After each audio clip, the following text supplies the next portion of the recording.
Such a gorgeous day out today. And right now we're just driving. I'm heading to the credit union to go and pick up the check and drop it off at the lawyer's office. The closing is actually tomorrow. Whatever you think you can do, you can do. And whatever you think you can have, you can have. I brought my dream home during the pandemic, and I'm making this video to share not only words of encouragement for you, but also my timeline and the home buying costs that I incurred during the process. You definitely want to stay right here and hear all about it.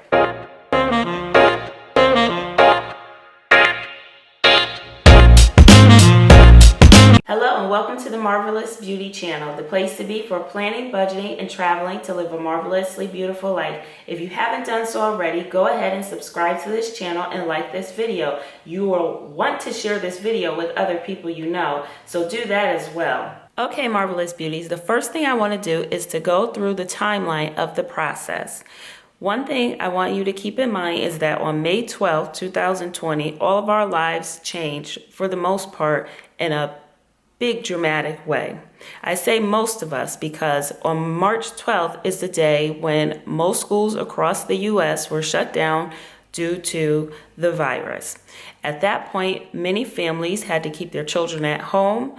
Many teachers had to work from home, and there was just altogether uncertainty for everyone. I happen to work in the education field, and I'm a teacher. I've been at my job for over 20 years. I only mention that because it's very important in the rest of this process. On March 12th, when that happened, I called my mom and I was talking to her, and she knew that I had been loosely looking for a new place. I say loosely because my timeline was to find a place and get settled in about August when my daughter left for college. However, with everything that was going on, she encouraged me to get started with the process sooner rather than later because with all the uncertainty, we just couldn't know if there would be funding after everything went on or just what the state of the economy would be, what the state of the world would be. So on March 19th, I went and I called my credit union, who happened to be my lender. I've been with that credit union for so many years, since I was about 17 years old, so that was no problem. So I got my pre-approval on March 19th. On March 21st, I actually found my dream home. Because I'm constantly talking about the things that I want and I'm very specific, and this is why I say that manifestation is important and visualization is just as equally important. The exact home that I have visualized for so many years was what my mom, who was the person who actually found the house, found for me. I had always said when my daughter was going off to college, I would like to find a home that had 3 bedrooms, 2 bathrooms, not too big, but not too small, a nice yard in a neighborhood that was mixed, and not too far into the country, but not too close into the city as well. And lo and behold, that's exactly what I got. After deciding on that day that I wanted the house, I told the realtor and he drew up the contract. The next day, in between the realtor and I going back with the sellers and negotiating the price, I was also on the phone with my lender and talking to him about what I wanted to put on the house and so on and so forth. That part is important because when we get to the numbers, you'll see why I was back and forth on the phone with the lender. Mind you, I want to just go back for a moment. My original timeline was not to actually make any moves until about late July or August. So at the time when I got my pre-approval and when I had decided that I would take this house, I did not have 20%, but I had 13%. Now, of course, you don't have to even have nearly that much to put down. So the negotiations between my lender and I between March 21st and March 22nd were all about how I can maximize the 13% in the state of the economy by not putting the entire amount onto the down payment of the house, but more so making sure that I was okay in the coming month with my own money. So on March 23rd, I made a deposit. On March 31st, we had the inspection, and then all the time between April 1st and May 26th, there were the negotiations about the findings of the inspection, the appraisal, the back and forth with the other documents, all of the administrative stuff. So our closing date was actually set for May 20th. The sellers wanted it as close to June as possible because they were actually moving out of state. So it worked out perfectly for me because school was not ending until early June, and I didn't really want to make any sudden moves or big changes until I had finished out the school year. So the closing date was moved from May 29th to June 2nd, so just over the weekend and one more day. On June 1st, we had the final walkthrough. Okay, so we're at the credit union. I'm going to pick up the check and then drop it off to the lawyer's office, which is not too far from here. And later on this afternoon, we're going to go and do the final walkthrough. And then tomorrow, I'll go back to the lawyer's office and sign the papers for the closing. And then I'll bring you over to the house with me when I go for my first, official visit. And June 2nd was our closing day. So it's closing day. I'm here in front of my attorney's office. I'm getting ready to go in, sign all the paperwork, and get the keys. Our next stop will be to the house.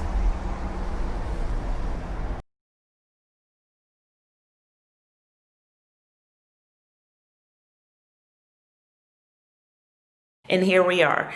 I want to go over the numbers with you as well. As I said before, money is not a secret. Budgeting is not a secret. Many of you may have joined me before on my channel and watched some of my cash envelope videos. You may have seen my budgeting videos, and you have seen other videos where I talk about money. I want to make one thing also. I want to make you aware of one other thing. The reason why I was not expecting to even look or thinking about looking for anything until the late summer is because in May 2019, I had decided that I would become debt-free, and I went on a debt-free journey. My goal was to eliminate all of my consumer debt besides my student loan because of the amount that I owe in loan, and because of my age, I knew that unless I decided not to do anything else with my life, the only thing I would be able to focus on would be paying my student loans. So for me and my age and where I am in my life, it's better for me to just pay all my student loans, whatever they say I have to pay, and to keep those payments as low as possible, as opposed to take all of my money and throw it on my student loans. That may not make sense for some people, and depending on what your situation is and also your age and how old you are in life, your situation may be different, so that could work out in a different manner for you. Also, I am a single woman, so therefore it's important for me to build more wealth for my child than to pay someone else and essentially leave my child with nothing because of the fact that I decided to pay my student loans as opposed to pay off my house or pay enough of it off so that she could live comfortably in her future when I'm not around. Let's go through the numbers, and I'll go through one by one. First amount that we spent was $2,000, and that was for the deposit. Again, I chose to put $2,000 as the deposit. That was not the total cost that I put into what I wanted to pay out for my total deposit. That was just to hold the house and to say that it's mine and I want it. The next cost was on March 25th, and that was $450 for the inspection. On April 4th, the lender asked me to take a home buyer's course, and that was $75. Next was April 15th, the appraisal fee, which was $450. Our next expense, and this was over the course of the transaction, so I just kept track of the amounts, and I did keep track of the days, but it would have just been too much to write in here. So document faxing fees, and when I had to go and have copies made of things, that came up to $25 total. My home buyer's insurance was going to be $1,300, and I was paying that at the closing. Moving supplies, in total, I spent $180, and the last day I bought any moving supplies was on May 10th. So I put that date down for the moving supplies. The movers cost $580. They charged by the hour, but they had their own truck. And for the area that I live in the Northeast, and calling different places, the quote that they gave me was the most reasonable for the amount of things that I had and the actual distance that they had to move me. So the moving date was on June 13th, and that's when I paid the movers. Now the next two boxes, and I'll just uncover them both at the same time. So I had a move-in deep cleaning with all of the floors and carpets done, and I also had the whole house painted. I left these costs in here because these may be costs that you have to incur. However, I did not actually have to pay for these two things because they were given to me as a gift. Cost of the painting was actually not $1,900. It was about to $2,100 in total, and I bought the supplies, but they paid for the labor of the painting, so that part was the gift. So our closing costs came out to be $11,164.63.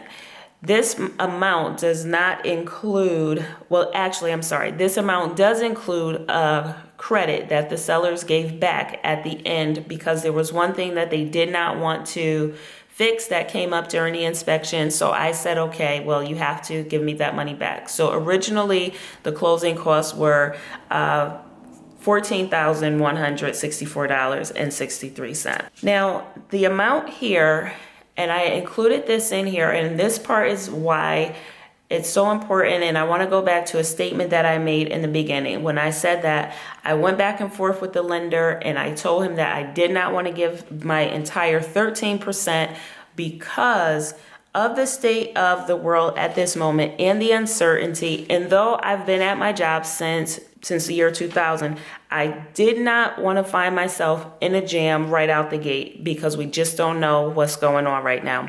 So I chose to leave my money, my cash on hand in the bank that I saved up 3 months of household bills. So the total amount for that was $6,664.50. My total cash that I spent was $25,239.13. Now, I want to remind you that that amount is, the total cash for all of the transactions, all of the money that was spent for the home buying between March 21st and June 2nd was $25,239.13.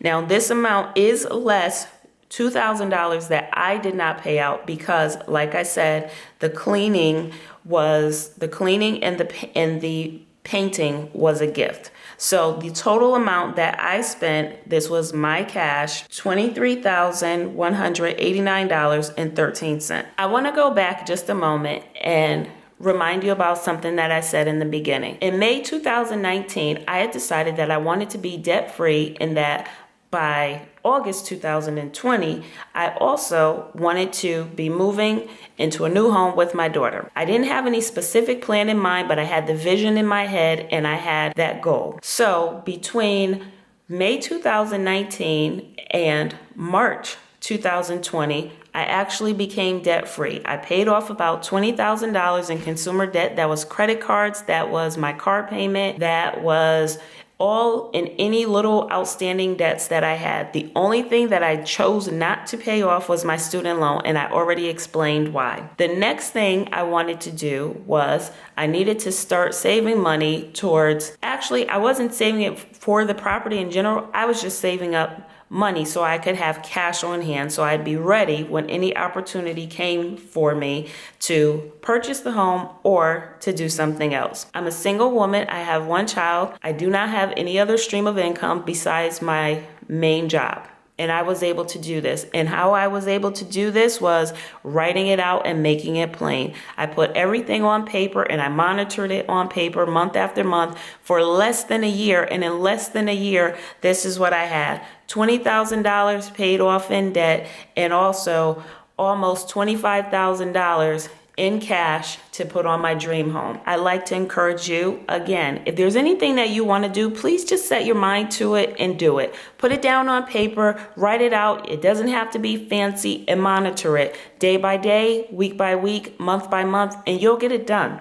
If you haven't done so already, please go ahead and subscribe to this channel. Like this video, leave me a question or a comment below. Let me know what you want to know, what you think. Also, if you like to reach out to me on Instagram, it's at the Marvelous Beauty channel. My email is down below as well. I hope this video has encouraged you not only to start to budget, start to plan, but also believe in yourself more than anything else. If you've liked this video, please don't forget to give it a thumbs up, share with other people you know could benefit from this information. Please leave questions or comments below. You can also send me a message through Instagram or by email. All of my information is below. Don't forget to subscribe to this channel, turn on notifications for the rest of the videos in this series, and remember, you are important.